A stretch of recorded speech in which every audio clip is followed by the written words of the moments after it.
Welcome back to my channel. So for today's video, I'm going to watch Beanie Puppy Line Pogi Moments, the Pogi Line of Beanie TikTok Edit Compilation. So hindi ko na ito patatagalan. Let's start.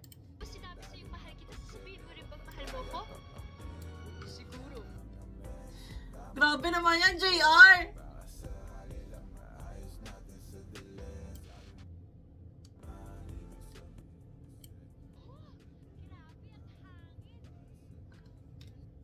Ang effort naglagay.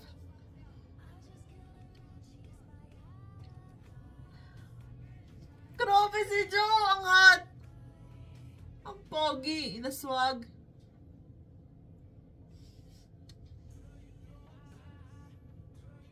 Grabe yung muscle.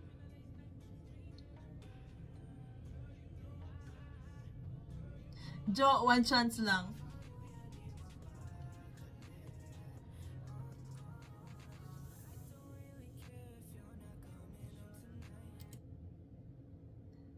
Again, sorry guys, if namumute yung music kasi nga copyright.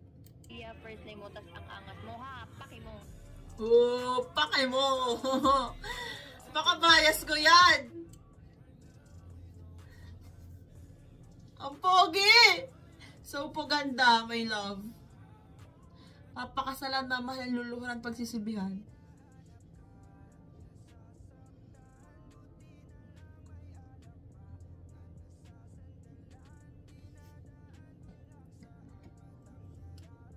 Grabe naman yung angas na yan.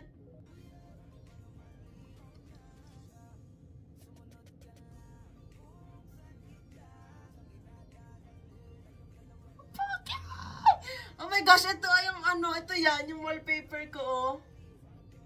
Oh my gosh.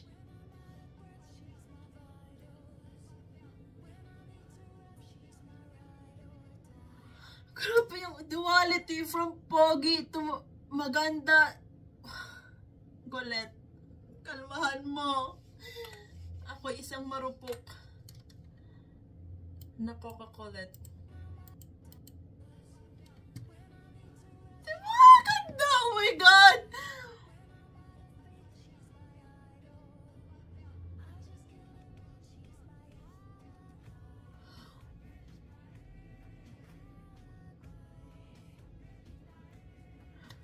Oh my God, Colette!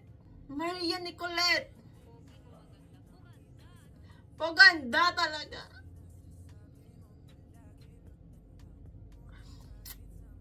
Alam na alam ni Colette kung paano ako kunin. Oh my God!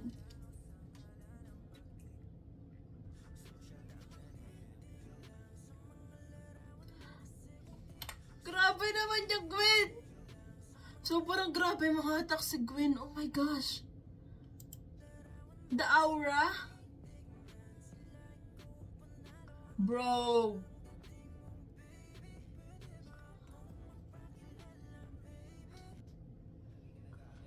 Grabe!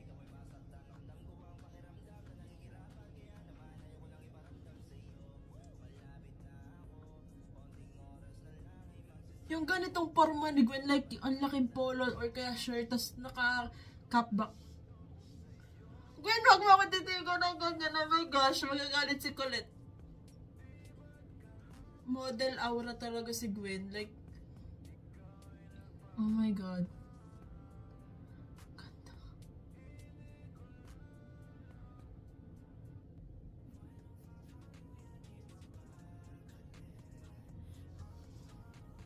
These outfits.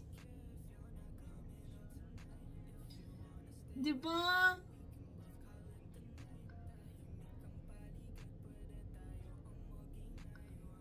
Grabe yung ano, yung swag, yung angas.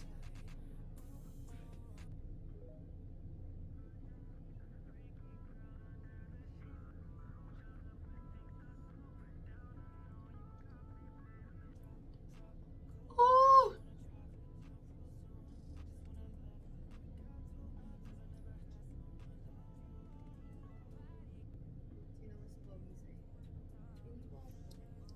Eh!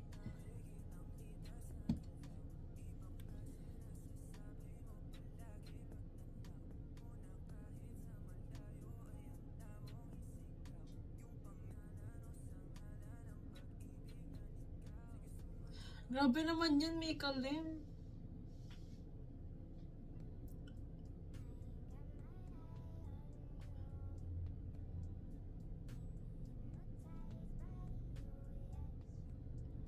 Grabe no. Like, grabe, isang Mika Lim. Oh my God.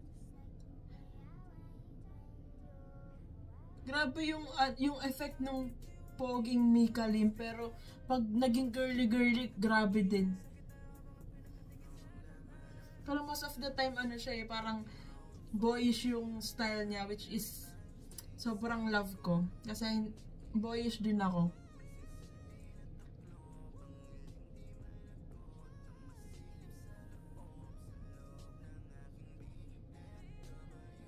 Hey!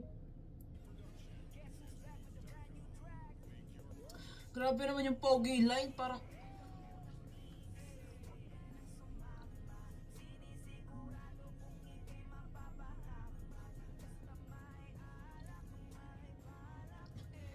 grabe yung pogi line, pwede maging boy group.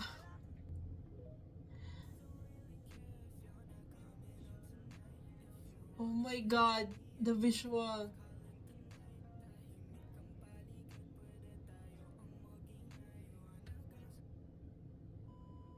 Bonus.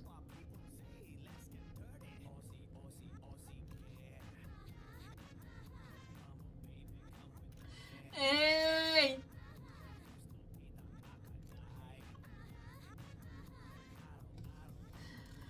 Oh my God. Grabe yung pogi line. Mick Gwen.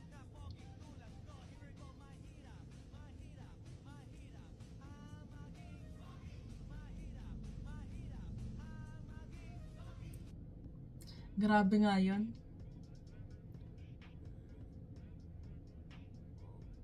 Yung lakad.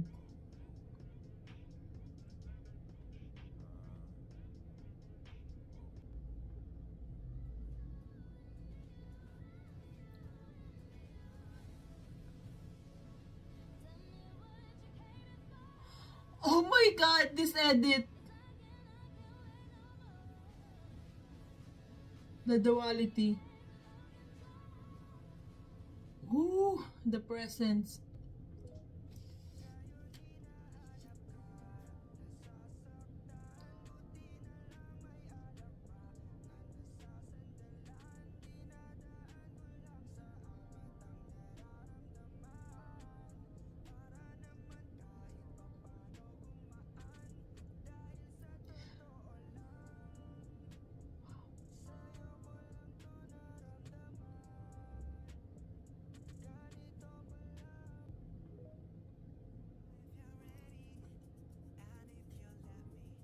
Oh my God. Binis pogi line.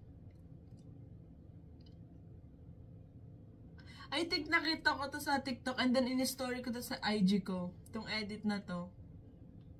Kasi nga, sobrang galing ni Yons mag-edit talaga. So, ayan, grabe talaga yung poppy line, yung pogi line. Like, grabe yung duality. Like, legit. Parang lahat naman sila, sobrang grabe yung duality. Pero grabe yung poppy line. Sobrang, oh my gosh. Hindi ko kinakaya yung pogi line, yung poppy line. Lalo na kay Colette. Like, gusto ko yung, kaya nagustuhan ko si Colette. Kaya siya yung bias ko ngayon. I mean, hindi naman ako aalis kay Colette. Pero, yung reason kung bakit siya yung bias ko, besides sa talent niya, of course, bukod sa personality niya, yung pagiging maangas niya, yung style niya, ewan ko, kasi nga boyish din ako. So, gustong-gusto ko yung style ni Colette, yung pogi style niya, yung poppy line style niya.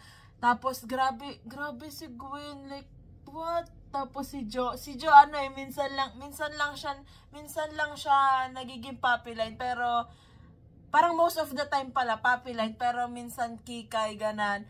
Pero grabe si Mika talaga. Parang lagi ko nakikita si Mika, si Colette at saka si Gwen na poppy line, yung as in yung outfit nila kahit sa rehearsal, sobrang angas, sobrang pogi, like gets na gets ko yung mga dyan, yung mga Mika stan, yung mga Gwen stan, and of course, yung mga Colette stan. So, grabe. So, that's it for today's video, guys. Thanks so much for watching. Please like and subscribe. Annyeong! Hey!